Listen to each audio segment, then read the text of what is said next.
Hello everyone, good evening. आप सभी का ब्रिलियंट एकेडमी के ऑनलाइन सेशन में स्वागत है। जैसा कि हम लोग डिस्कस कर रहे हैं एसएससी सीजीएल सीएचएसएल सीपीओएसआई एमटीएस के कुछ top most questions number system की हम लोग ने 2 क्लासेस ज्वाइन की हैं और एलसीएम एचसीएफ की हमने 3 क्लासेस ज्वाइन की हैं। आज हमारी नंबर सिस्टम की लास्ट क्लास होगी। बस इतने ही टॉप मोस्ट क्वेश्चंस हैं नंबर सिस्टम से जो आपको पढ़ने हैं। आपके पेपर में यहीं से प्रश्न आ जाएगा, कोई डाउट नहीं है, ठीक है।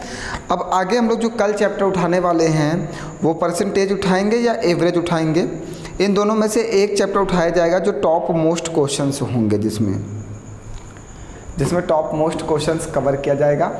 और जितने बच्चों ने टॉप मोस्ट क्वेश्चंस नहीं पढ़ा है वो अपने लिए खुद ही बहुत बड़ी गलती कर रहे हैं, क्योंकि अगर आपको सिलेक्शन लेना है तो टॉप मोस्ट क्वेश्चंस पढ़ने हैं। टॉप मोस्ट क्वेश्चंस का लेवल अच्छा होता है, उसमें क्वेश्चंस की क्वालिटी अच्छी होती है, क्वेश्चंस में क्वांटिटी मतलब क्वेश्चन की क्वालिटी के साथ क्वांटिटी भी बढ़ाई जाती है टॉप मोस्ट क्वेश्चंस में। तो क्वालिटी तो बिल्कुल मेंटेन की गई, अच्छे से अच्छे क्वेश्चंस का कलेक्शन किया गया है। तो नंबर सिस्टम का एक बेहतरीन प्रश्न हमारे साथ फिर से जुड़ा हुआ है और प्रश्न एसएससी सीएचएसएल में पूछा गया था। प्रश्न क्या है उसके बारे में डिस्कस करते हैं और समझते हैं। सभी लोग जल्दी से क्वेश्चंस को समझें और पढ़ें। दिया है, एक आदमी ने एक नौकर को शर्त पर रखा कि वह उसे 80 रुपये और एक जोड़ी जीन्स 1 वर्ष की सेवा के बाद देगा। नौकर ने केवल 9 महीने की सेवा दी और जीन्स की एक जोड़ी और 55 रुपये प्राप्त किया। जीन्स की कीमत क्या है? भैया, एक नौकर आपके यहाँ काम करने आया। आपने नौकर से कहा कि आप हमारे यहाँ 1 साल काम करोगे, तब हम आपको 80 रुपये देंगे और एक जीन्स देंगे। लेकिन हुआ क्या, नौकर आपके यहाँ काम करने आ गया, लेकिन जो 9 मंथ बीत गए तो उसके घर में कोई समस्या आ गई। तो नौकर ने कहा कि भैया आप हमें 9 मंथ का 55 रुपये दे दो और एक जीन्स दे दो बस, और हम चले जाएंगे 9 मंथ बाद। तो उस जीन्स की कीमत कितनी पड़ी आपको ये बताना है ना। अब मेरी बात को और समझिएगा। अगर आप कहीं काम करते हो और आपको 5 मंथ का 5000 रुपये दिया जाता है, सुनते जाइएगा। आप एक जगह काम करने गए, आपको 5 मंथ का पेमेंट 5000 रुपये दिया गया। 5 मंथ में कितना? 5000। तो 1 मंथ का पेमेंट कितना हुआ? 1000 होगा। जब 5 महीने में आपको 5000 रुपये मिले तो 1 महीने में कितने रुपए मिलेंगे? 1000 रुपये मिलेंगे। मतलब आपने अपना 1 मंथ का पेमेंट निकालने के लिए क्या किया? इस 5 से डिवाइड कर दिया। आप जितने मंथ काम करते हो उतने से डिवाइड कर देते हो। आप 5 मंथ काम किए, 5 मंथ का 5000 रुपये मिला, तो आपने 5000 को 5 से डिवाइड कर दिया और आपको पता चल गया कि 1000 रुपये आपको पेमेंट मिलेगा ना। तो आपने क्या किया? जितने मंथ काम किया और जितने रुपए मिले उससे डिवाइड कर दिया, आपको पता चल गया कि 1 मंथ का पेमेंट क्या होगा। यही चीज़ इसमें करना है।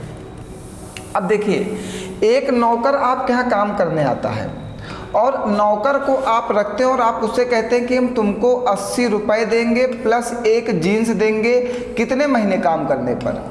12 महीने काम करने पर। मतलब नौकर को आप 1 महीने का क्या पेमेंट करते हो? तो आपने कहा कि हम उसको 1 साल में 80 रुपये प्लस एक जीन्स देंगे 1 साल काम करने पर।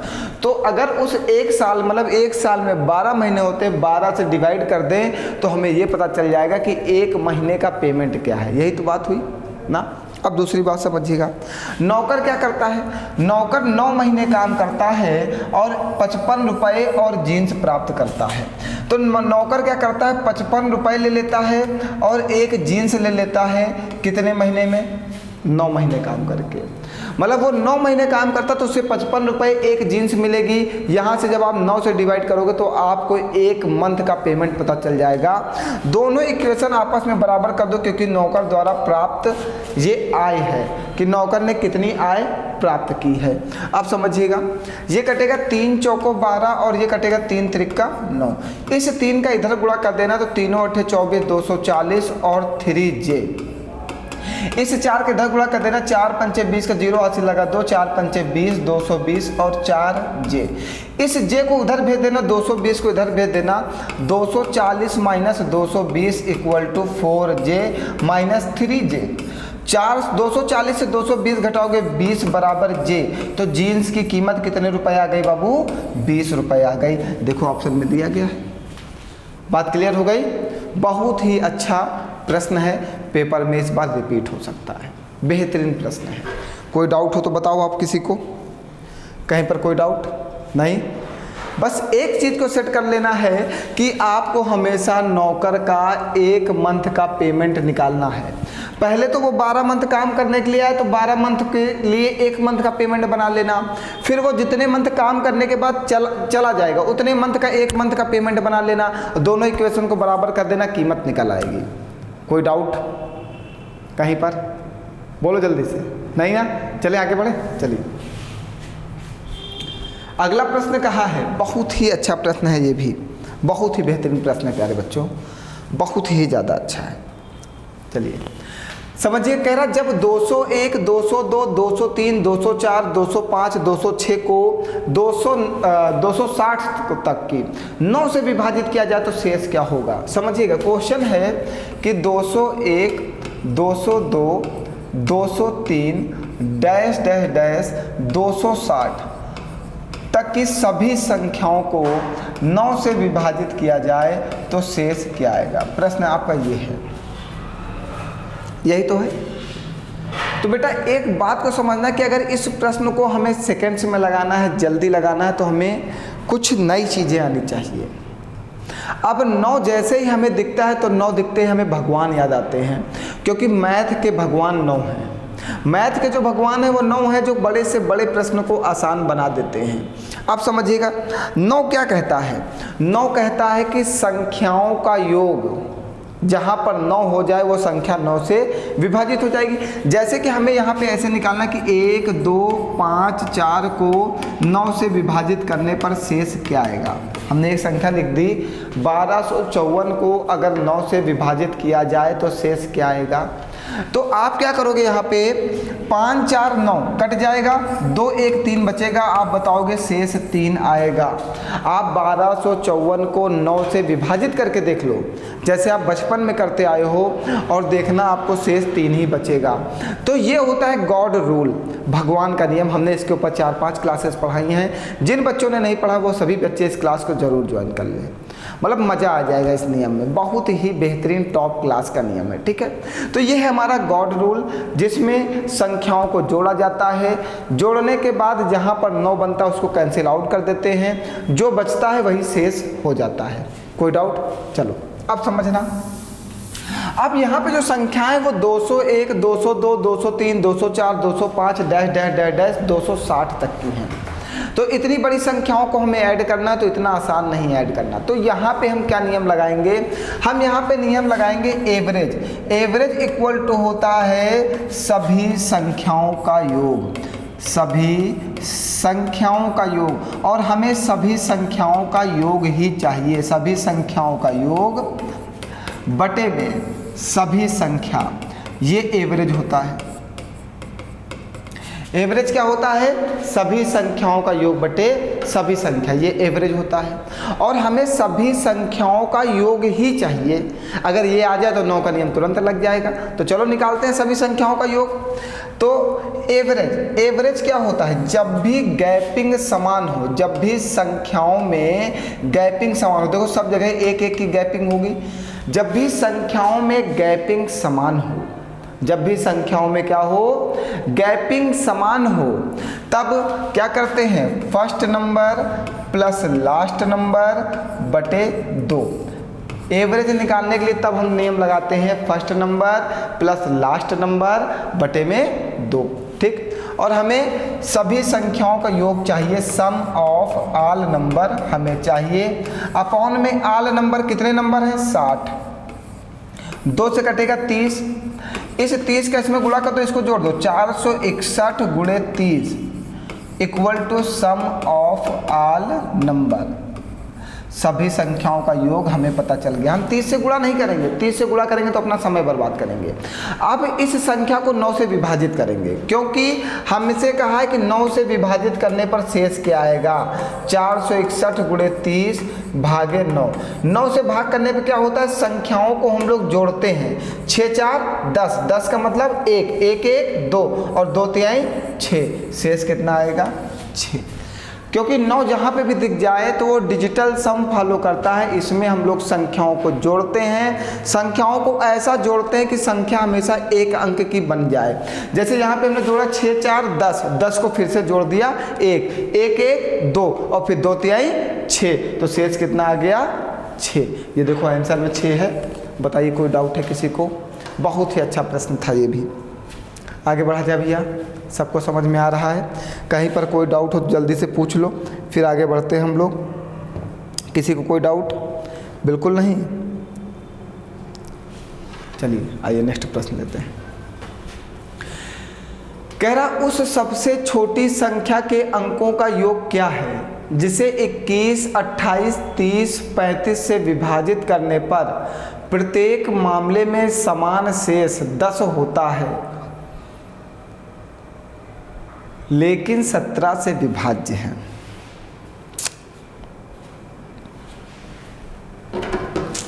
बताइए भैया, हमें एक ऐसी संख्या बतानी है जिसे 21 से विभाजित किया जाए, 28 से विभाजित किया जाए, 30 से विभाजित किया जाए, 35 से विभाजित किया जाए, तो प्रत्येक बार शेष कितना बचना चाहिए 10। लेकिन वो जो संख्या है वो किससे विभाजित हो जाए 17 से। तो सबसे पहले आप क्या करिए, 21, 28, 30, 35 का एलसीएम निकालिए। एलसीएम निकालिए जरा से। 7 से काटिए, 7 त्रिक 21, 7 चौको 28, 30, 7 पचे 35। 5 से काटिएगा, 3 4, 5 छक्का 30, 5 का नम 5। फिर 3 से काटिएगा, 3 एक नम 3, 4, 3 दूनी 6। फिर 2 से काटिएगा, 2 दूनी 4, 2 एक नम 2। फिर 2 से काटिएगा, तो इसका एलसीएम कितना आ जाएगा भैया, 2 दूनी 4, 4 3 12, 12 पंचे 60, 60 एक 420। 420 में इस 10 को जोड़ देना तो ये हो जाएगा 430। अब इस संख्या को आप 21 से डिवाइड करो तब भी शेष कितना आएगा 10 आएगा। और इसी संख्या को अगर 30 से डिवाइड करो तब भी शेष कितना आएगा 10 आएगा। इसी संख्या को अगर 35 से डिवाइड किया जाए तो शेष कितना आएगा 10 आएगा, आएगा ना। लेकिन अगर ये संख्या जो है ये 17 से विभाज्य नहीं है क्या? नहीं है। आपको एक ऐसी संख्या बतानी है कि वो 17 से विभाज्य भी हो और उसको डिवाइड करने पर शेष 10 भी आना चाहिए। देखिए हमने एक ऐसी संख्या निकाल दी, हमने एक ऐसी संख्या निकाल दी है जिसे 21 से विभाजित करने पर शेष 10 आएगा, 28 से विभाजित करने पर शेष 10 आएगा, 30 से विभाजित करने पर शेष 10 आएगा और 35 से विभाजित करने पर शेष 10 आएगा।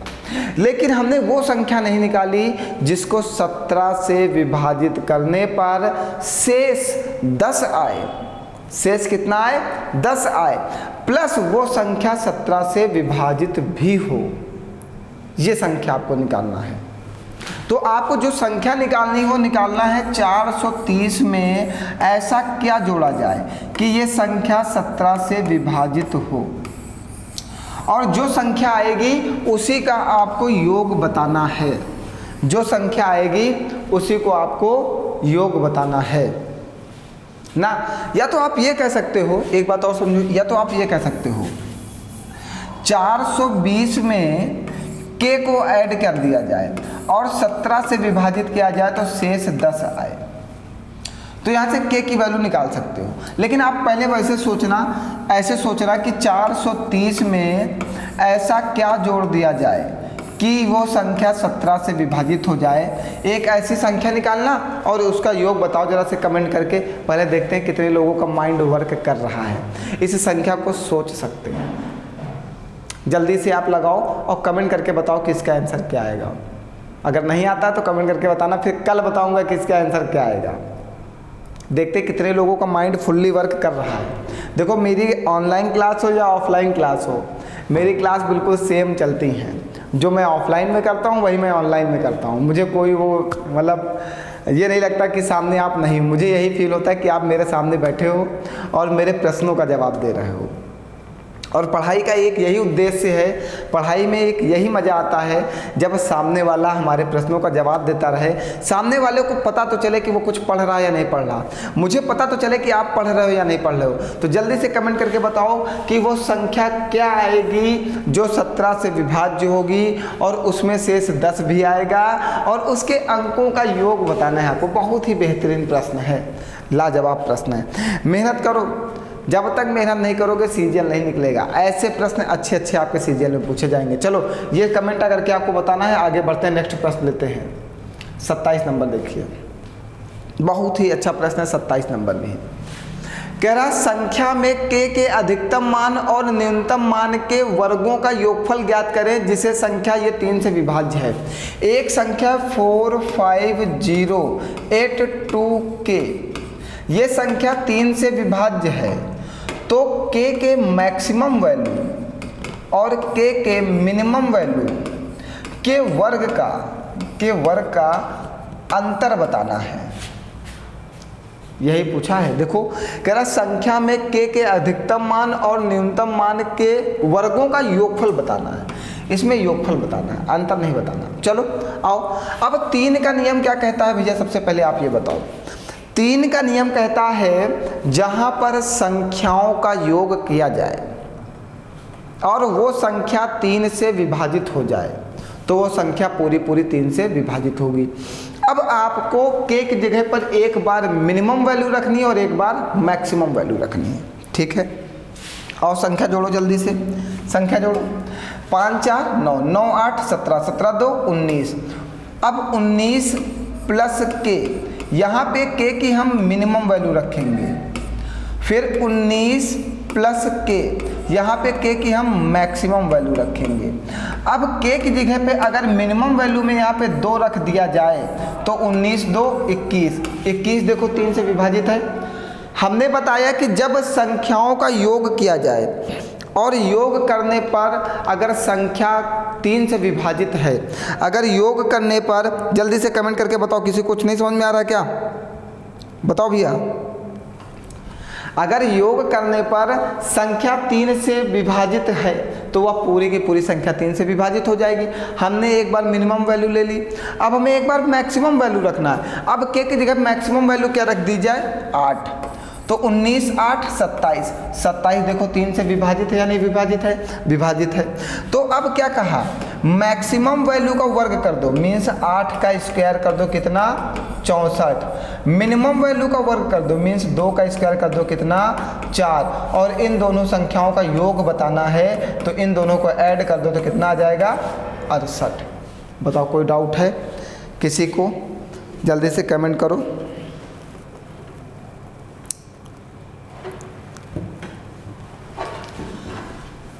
कोई डाउट? अगर आप मेहनत से लगन से पढ़ रहे हो तो 100% दावा है कि आपको समझ में आएगा और प्रश्न आप पेपर में सही करके आओगे। अगर मेहनत और लगन से आप पढ़ाई कर रहे हो तो ऐसा इम्पॉसिबल है कि आपको समझ में ना आए। लेकिन अगर आप मेहनत से नहीं लगे हो, सिर्फ आप वीडियो चला के रख देते हो, कॉपी पेन रबड़ पेंसिल कुछ लेके बैठते नहीं हो, तो समझ में आना मुश्किल भी है और सिलेक्शन होना भी मुश्किल है। अगर आप सिलेक्शन भी लेना चाहते हो और चाहते हो कि आपको नौकरी मिल जाए, जॉब मिल जाए, तो अच्छे प्रश्नों का कलेक्शन है, इसके एक नोट्स बनाते चलो। नोट्स बहुत काम आएगी आपके पेपर में, मतलब बहुत ही ज़्यादा काम आने वाली है, क्योंकि प्रश्न में यहीं से रिपीट होने वाले हैं आपके पेपर में, दावा है हमारा। तो इसलिए मेहनत से और अच्छी नीयत से और लगन से सुबह शाम दोपहर दवा ज़रूर खाओ। पढ़ाई की दवा जो होती है वो आप ज़रूर खाओ। पढ़ाई की दवा के बिना आपका काम नहीं होने वाला है। नीयत अच्छी हो और मेहनत सच्ची हो। नीयत अच्छी हो और अगर आपकी मेहनत सच्ची हो, मतलब आपकी नीयत जो है वो अच्छी हो और मेहनत अगर आपकी सच्ची है, तो 100% आपको कामयाबी मिलने से कोई नहीं रोक सकता। अगर नीयत अच्छी है और मेहनत अगर आपकी सच्ची है तो कामयाबी आपको ज़रूर मिलेगी, फिर आपकी कामयाबी को कोई नहीं रोक सकता। तो अपनी मेहनत को, अपनी नीयत को, अपनी लगन को बिल्कुल मेंटेन रखो और फिर देखो आपको ये कामयाबी आपके हाथों में कोई नहीं रोक सकता, आपसे कोई छीन ही नहीं सकता। क्योंकि जिसने मेहनत की है, जिसने लगन से मेहनत की है, जिसने दिल से मेहनत की है, जिसने दिल से चाहा है तो उसे वो चीज़ ज़रूर मिला। अगर आपने किसी को दिल से चाहा तो वो आपको मिला कि नहीं मिला? नहीं मिला, ऐसा इम्पॉसिबल है। तुमने मतलब उसको दिल से नहीं चाहा तभी वो आपको नहीं मिला। अगर आप अपने दिल से चाहे होते तो वो आपको मिला होता, लेकिन आप दिल से चाहे ही नहीं तो कहाँ से मिलेगा? सबसे पहले उसे दिल से चाहो, दिल से चाहने वाला आपके पास ज़रूर होगा। अगर आपने दिल से चाहा है कि नौकरी हमारे पास हो तो आपके पास नौकरी होगी। अगर आपने दिल से किसी और को चाहा है तो वो आपके पास होगा। दो में से एक ही चीज़ होगा। तो पहले नौकरी को चाहो जिससे नौकरी आपके पास हो, उसके बाद तो सब आ ही जाएंगे आपके पास। कह रहा 3 अंकों वाली संख्या ABC, CAB और BCA का योगफल डैश डैश डैश से विभाज्य नहीं है। एक 3 अंकों की संख्या, एक है ABC, फिर है CAB, फिर है BCA। इन सबका जो योगफल है, इन सबका जो योगफल है वो किससे विभाजित नहीं है। हम ये कह सकते हैं 3 अंकों की संख्या, एक है 1 2 3, फिर CAB, तो C कौन है 3, फिर A कौन है 1, फिर B कौन है 2, फिर BCA, B कौन है 2, C कौन है 3, A कौन है 1। इनका योगफल कर दो, 3 2 5 1 6, 3 2 5 1 6, 3 2 5 1 6, योगफल आ गया। अब ऑप्शन में आओ, कह रहा A + B + C, तो 1 + 2 + 3, तो 3 2 5 1 6, इसका योगफल कितना आएगा 6, क्योंकि ABC आपने क्या माना है 1 2 3, तो उसने कहा A + B + C, तो ABC का योग करोगे तो 6 से ये डिवाइड है या नहीं? बिल्कुल डिवाइड है। डिवाइड है या नहीं? डिवाइड है। चलो आगे आओ। 37, अगर ABC कोई संख्या है तो वो 37 से अवश्य डिवाइड होती है। अगर ABC कोई भी संख्या है तो वो 37 से अवश्य डिवाइड होती है। अगर ABC कोई संख्या है, फिर BCA कोई संख्या है, फिर CAB कोई संख्या है, तो इसका योगफल भी 37 से अवश्य डिवाइड होगा। मीन्स ये भी आंसर नहीं बनेगा। उसने कहा नहीं होती है, नहीं होती है। 3 से तो ये पक्का डिवाइड है। डिवाइड है कि नहीं? 666 3 से डिवाइड है। बचा कौन? 31। मतलब ये संख्या जो है वो 31 से डिवाइड नहीं है। बताओ कोई डाउट है किसी को कहीं पर?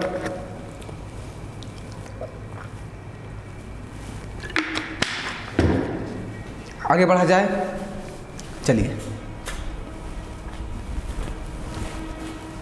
क्या कह रहा है?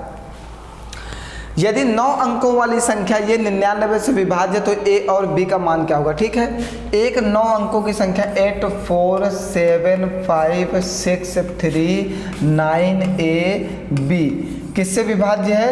99 से। 99 से विभाज्य है। अगर कोई संख्या 99 से विभाज्य है तो वह संख्या उसके फैक्टर से अवश्य विभाजित होगी। अगर कोई संख्या 99 से विभाज्य है तो वह संख्या उसके फैक्टर से अवश्य विभाजित होगी। अब जैसे ही 9 दिखता है मेरा मन तो खुश हो जाता है, क्योंकि 9 कौन है? मैथ के भगवान है। 9 क्या कहते हैं? जहाँ पर संख्याओं का योग 9 हो जाए वो संख्या 9 से अवश्य विभाजित होगी। और 9 संख्याओं का योग करते हैं। 5 4 9, 6 3 9, 9 कट गया। 8 7 15, 15 का मतलब 6, 6 + A + B। अब 6 में कितना जोड़ दिया जाए तो 9 बन जाए? 3 जोड़ दिया जाए। अब देखो यहाँ पे 3 कहाँ से आएगा? अगर A की जगह पे 4 रखो, B की जगह पे 6 रखो और ये 6 है, तो 6 + 4 + 6, 6 4 10, 10 6 16, कितना बनेगा? 7। ये तो नहीं बनेगा, ये कटेगा ही नहीं। यहाँ पे A और B की ऐसी वैल्यू रखना है कि सभी संख्याओं को जोड़ने पर 9 बन जाए। अगर हम यहाँ पे 4 और 8 रख दें, A की वैल्यू और B की वैल्यू, 6 प्लस 4 प्लस 8, तो 6 4 10, 10 का मतलब 1 और 1 में 8 जोड़ोगे तो 9। तो मतलब जहाँ पे अब समझना आप, ये संख्या थी 8 4 7 5 6 3 9, अगर a की जगह 4 रखते हो, b की जगह 8 रखते हो तो ये संख्या 9 से पूरा पूरा विभाजित हो जाएगी। अगर ये संख्या 9 से पूरा पूरा विभाजित है तो ये संख्या 11 से भी पूरा पूरा विभाजित होगी और ये संख्या 99 से भी पूरा पूरा विभाजित होगी। कोई डाउट है आपको? अगर कोई संख्या किसी संख्या से विभाजित है तो वह संख्या उसके फैक्टर से अवश्य विभाजित होगी। ठीक है, तो 9 का नियम कहता है कि संख्याओं का योग 9 बनना चाहिए, तभी वो संख्या 9 से विभाजित होगी। तो देखो 5 4 9, ये 9, 6 3 9 और 8 7 15, 15 का मतलब 6, 6 4 10, 10 का मतलब 1, 8 1 9, देखो सब कट जाएगा तो ये आंसर क्या हो जाएगा हमारा? सही हो जाएगा। तो a की जगह कितना रखोगे? 4 और b की जगह कितना रखोगे? 8। भैया ऐसे प्रश्न आपके CGL CHSL के लिए बेहद महत्वपूर्ण हैं। 100% एक प्रश्न आएगा। बताओ कोई डाउट है किसी को? बोलो जल्दी से, जय श्री राम ना। कहीं पर कोई डाउट? चलो ये प्रश्न आप लगाओ, हम चाहते हैं इस प्रश्न का उत्तर आप दें, सभी लोग जल्दी से लगा दें। कह रहा है 5 और 8 दोनों से विभाज्य हैं तो p और q के सबसे छोटे संभावित मान क्या होंगे? मतलब एक संख्या 5 7 9 6 8 3 p q ये है। ये संख्या जो है ये 5 से भी विभाजित है और ये संख्या 8 से भी विभाजित है, तो p और q के सबसे छोटे मान क्या होंगे? तो भैया 5 का नियम कहता है कि अंत में 0 हो या 5 हो, मतलब q की जगह पे 0 हो या 5, हम 5 का नियम लगा रहे हैं। 5 का नियम कहता है कि अंत में 0 हो या 5 हो, तभी वो संख्या 5 से विभाजित होगी। 5 का नियम का ये सटीक है कि अगर लास्ट में 0 है और 5 है तभी वो संख्या 5 से कटेगी, वरना वो संख्या 5 से नहीं कटेगी। तो क्यों की जगह पे 0 कहाँ कहाँ है? यहाँ, यहाँ और यहाँ, तो ये आंसर नहीं बन सकता। इन तीनों में से एक होगा, क्योंकि क्यों की जगह पे 0 3 जगह दिया गया, मीन्स क्यों की जगह पे अब आपको 0 ही रखना है, क्योंकि 5 तो कहीं दिया ही नहीं गया। अब p की जगह पे रखना है, अब p की जगह पे एक वैल्यू रखना है। अब 8 का नियम लगाएंगे। 8 का नियम क्या कहता है कि अंतिम 3 संख्या 8 से डिवाइड होनी चाहिए। अंतिम 3 संख्या 8 से अगर विभाजित हैं तो वह संख्या 8 से पूरा पूरा विभाजित होगी। तो अंतिम 3 संख्या, ये देखो ये दोनों सेम आंसर हैं, यही दोनों में से कोई बना दो। अगर p की जगह पर 2 रखोगे तो ये 320 बनेगा और 320 8 चौको 32 पूरा पूरा विभाजित है। तो p की जगह पे 2 रखना है और q की जगह पे क्या रखना है? 0 रखना है। भैया नियम बिल्कुल ध्यान रखना, 5 का नियम कहता है कि अंत में 0 हो या 5 हो, और 8 का नियम कहता है कि अंतिम 3 संख्या 8 से विभाजित होना चाहिए। ठीक, तभी वो संख्या 8 से पूरा पूरा विभाजित हो जाएगी। बताओ कोई डाउट भैया? आगे बढ़ा जाए, चलिए आगे बढ़ते हैं। आइए, कह रहा निम्न में से कौन सी संख्या 88 से विभाज्य है? एक कोई संख्या इसमें है जो 88 से विभाज्य है। अब सबसे पहले अगर कोई संख्या 88 से विभाज्य है तो वह संख्या 11 गुणे 8 से अवश्य विभाजित होगी। अगर कोई संख्या 88 से विभाज्य है तो वह संख्या उसके फैक्टर से अवश्य विभाजित होगी ना। अब 8 का नियम क्या कहता है? 8 का नियम कहता है कि अंतिम 3 संख्या 8 से विभाजित होना चाहिए, यही तो कहता है। चलो, अंतिम 3 संख्या 8 से विभाजित होना चाहिए। अंतिम 3 संख्या, हमें लगता है सभी ऑप्शंस की अंतिम 3 संख्या 8 से विभाजित है, तो 8 का नियम फेल हो गया। 8 का नियम नहीं लग सकता, क्योंकि 8 का नियम सभी ऑप्शन में लग रहा है, क्योंकि 8 का नियम अंतिम 3 संख्या 8 से विभाजित होनी चाहिए, तो इसमें अंतिम 3 संख्या सब में 8 से विभाजित है, तो 8 का नियम फेल हुआ। अब 8 का नियम फेल हुआ तो किसका नियम लगेगा? 11 का नियम लगेगा। भैया नियम से ही ये क्वेश्चन सॉल्व होंगे, बिना नियम के क्वेश्चन नहीं सॉल्व होंगे। अब 11 का नियम सुनो। 11 का नियम कहता है कि अल्टरनेट ऑर्डर में, एकांतर क्रम में संख्याओं को जोड़ा जाए, फिर उनका अंतर लिया जाए। अगर अंतर 0 है या 11 है या 11 का गुणज है तो वह संख्या 11 से विभाजित होगी। क्या? अल्टरनेट ऑर्डर में। सबसे पहले हमने बी को उठाया, अब समझना क्या, 2 7 6 7 4 4 0। अल्टरनेट ऑर्डर मीन्स एकांतर क्रम में। एकांतर क्रम का मतलब एक एक संख्या छोड़ के जोड़ना है। 6 2 8, 8 4 12, 12 में 0 जोड़ोगे तो 12 ही आएगा। 7 7 14, 14 4 18, और इन दोनों को घटाओ तो कितना आ रहा है? 6। हमने कहा एकांतर क्रम में संख्याओं को जोड़ा जाए, जोड़ने के बाद उनका अंतर या तो 0 आ जाए या 11 आ जाए या 11 का गुणा जाए, तभी वो संख्या 11 से विभाजित है। तो बी वाला आंसर हमारा सी वाला नहीं बना। और बी वाला चेक करो क्या है, 2 7 7 6 4 0 0। चलो एकांतर क्रम में जोड़ो जल्दी से। 7 2 9, 9 4 13, और 7 6 13, क्योंकि 0 से कोई मतलब, दोनों घटाने पे क्या जाएगा? 0। तो यही संख्या 11 से या 88 से या 8 से विभाजित। 11 का नियम बहुत बेहतरीन है, याद रखना। एकांतर क्रम में संख्याओं को जोड़ा जाएगा, एक एक संख्या छोड़ के संख्याओं को जोड़ा जाए, उसके बाद दोनों को घटाया जाए। घटाने पर या तो 0 आना चाहिए या 11 आना चाहिए या 11 का गुणा जा जाए, जैसे 11 फिर 22 फिर 33 फिर 44, कोई भी संख्या आ जाए तो वह संख्या 11 से क्या होगी? अवश्य विभाजित होगी। कोई डाउट? जल्दी बताओ। पानी पीते हैं थोड़ा सा।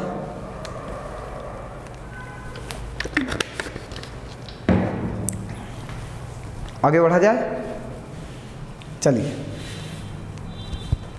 आइए। कह रहा है कि 45 to 3 की पावर 1632 गुणे 2224 की पावर 1632 गुणे 3225 की पावर 1632 में इकाई का अंक क्या होगा? में इकाई का अंक क्या होगा? यूनिट डिजिट बताना है, अंतिम अंक बताना है। अब समझिएगा कि अगर किसी संख्या के अंत में 0, 1, 5, 6, अगर किसी संख्या के अंत में 0, 1, 5, 6 है तो उसका इकाई अंक वही अंक होगा पावर में, चाहे कोई भी संख्या हो, पावर कितनी बड़ा हो, लेकिन अगर उस संख्या के अंत में 0, 1, 5, 6 है तो उसका इकाई अंक वही अंक होगा। तो इसकी पावर चाहे जितनी बड़ी, उससे कोई फर्क नहीं होने वाला। इसके लास्ट में 5 है तो इसका इकाई अंक 5 आएगा। सिर्फ हम इकाई अंक ले रहे हैं और पूरे वैल्यू से हमारा कोई मतलब नहीं। जो क्वेश्चन का हमने वो क्वेश्चन कर रहे हैं। अब दूसरी बात समझिएगा, 4 की पावर अगर ऑड नंबर है, विषम संख्या है, तो इकाई अंक 4 होता है। 4 की पावर अगर इवन नंबर है, इवन नंबर सम संख्या, तो इकाई अंक 6 होता है। ये नियम है, ये हमने इकाई अंक पढ़ाया है आपको नंबर सिस्टम में ऑनलाइन की क्लास में। तो जिन्होंने नहीं पढ़ा वो ऑनलाइन से एक बार क्लास जरूर देख लें, ठीक है। तो 4 की पावर सम संख्या, 4 क्या है हमारा? ये 4 की पावर सम संख्या, तो इकाई अंक क्या होगा? 6। तो इकाई अंक क्या होगा? 6। और 6 पंचे 30, 30 का इकाई अंक क्या आएगा? 0। 0 में हम किसी भी संख्या का गुणा करें हमेशा इकाई अंक हमें 0 ही मिलेगा। 0 में आप किसी भी संख्या का मल्टीप्लाई कर दो, हमेशा इकाई अंक आपको क्या मिलेगा? 0 मिलेगा। तो यहाँ पे जब हमने गुणा किया, इन दोनों को हमने सॉल्व कर लिया और 6 पंचे 30 का दिया 0। यहाँ से कोई संख्या निकल के आएगी, पक्का निकल के आएगी, लेकिन उसमें 0 का गुणा कर दोगे तो आंसर तो हमारा 0 ही आएगा। तो हमें पूरा सॉल्व करने की ज़रूरत नहीं। अगर जिन्होंने यूनिट डिजिट नहीं पढ़ा वो ऑनलाइन क्लास में पढ़ लें। चलो आओ आगे बढ़ते हैं। अगला प्रश्न है 25 की पावर 13, 26 की पावर 13, 27 की पावर 13, 28 की पावर 13 को 106 से विभाजित किया जाता है। क्या किया जाता है? 106 से विभाजित किया जाता है। तो शेष क्या होगा? अब ये बात ध्यान रखिएगा, a की पावर n प्लस b की पावर n प्लस c की पावर n प्लस d की पावर n पूरा विभाजित होता है a plus b plus c plus d से। ए की पावर n, बी की पावर n, सी की पावर n, डी की पावर n पूरा विभाजित होता है किससे? a plus B plus C plus D से। तो इन्होंने कहा 25 की पावर 13, 26 की पावर 13, 27 की पावर 13, 28 की पावर 13। अब ए बी सी डी कौन है यहाँ पे? ये संख्याएं हैं 25 प्लस 26 प्लस 27 प्लस 28। अगर इन संख्याओं का योग 106 आ जाता है, जिससे विभाजित करना है, अगर वो आ जाता है तो ये संख्या इससे पूरा विभाजित हो जाएगा और शेष क्या बचेगा फिर? 0। तो इसको जोड़ो 25, 25 दूना 50, 25 75, 25 चौको 100। देखो कैसे जोड़ना है? 25, 25 दूना 50, यहाँ पे 1 बचेगा, 25 75, यहाँ पे 2 बचेगा, 25 चौको 100, यहाँ पे 3 बचेगा, और 3 2 5 1 6, मतलब पूरा जोड़ कितना आ गया? 106। जब 106 बराबर 106 आ गया तो ये संख्या इससे पूरा विभाजित हो जाएगी और आपका शेष क्या बचेगा? 0 बचेगा। बात क्लियर हो गई? आपको ऐसे पेपर में चेक करना है a की पावर n, b की पावर n, c की पावर n प्लस d की पावर n। तो a plus b plus c plus d का योग वही आना चाहिए जिससे विभाजित करना है। 106 से विभाजित करना है। अगर a plus b plus c plus d का योग 106 आ रहा है तो वो संख्या उससे पूरा विभाजित हो जाएगी, शेष क्या बचेगा? 0 बचेगा। कोई डाउट है? तो भैया ये भी मोस्ट इंपॉर्टेंट क्वेश्चन है, ये भी आ सकता है आपके पेपर में। बहुत ही अच्छा प्रश्न है, बहुत ही ज़्यादा अच्छा है। कहीं पर कोई डाउट नहीं ना? चलो आगे बढ़ते हैं।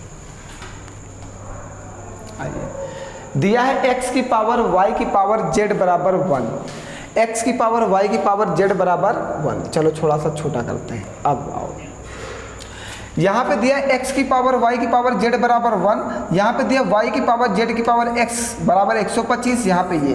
तो ये समझना, ये जो लिखा है ये 3 की पावर 5 लिखा है, ये जो लिखा है ये 5 की पावर 3 लिखा है। हम ये कह सकते हैं कि z का मान 3 है। z का मान कितना है? 3 है। हम ये कह सकते हैं कि y का मान 5 है। यहाँ पे देखो y की पावर क्या है? z। तो देखो 5 की पावर 3 लिखा है।